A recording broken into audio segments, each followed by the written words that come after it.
Мақтаншақ қоян ертегісі. Орманда бір қоян өмір сүріпті. Ала жаздай сайраңдап, тоғайдағы жеміс-жидектерді теріп жеген ол, қыс түссе қарны ашып, ауылға арпа ұрлауға барады екен. Бір күні ол ауыл шетінде тұратын шаруаның үйіне ұрлыққа келеді. Қорасына кірсе, қаптаған қоян, ол мақтана бастайды.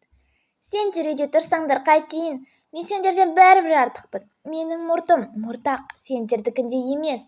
Ал табаным мен тістерім ше, сендердікі салыстыруға да келмейді. Мен ешкімнен қорықпаймын. Үй қояндары мақтаншақ қоянның қылығын қарғадікілеріне айтып береді. Ол бөспе қоянды жазаламақ болып іздеп тауып алады. Даңғой қоян шошып кетіп: «Қарға тәте, тиіспеші, мен енді мақтанып, елдің мазасын алмайтын болам». «Солай де, босқа мақтанба, елдің ерекшелігіңді бос сөзбен емес, ісіңмен көрсет», дейді қарға.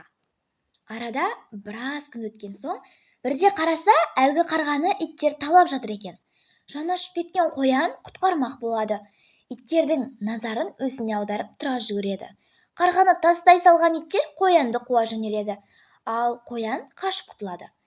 Қоянның ерлігіне риза болған қарға оған келіп жолығып: «Рахмет саған, сен мақтаншақ емес екенсің, мақтауға тұратын ер екенсің», деп ризашылығын білдіреді.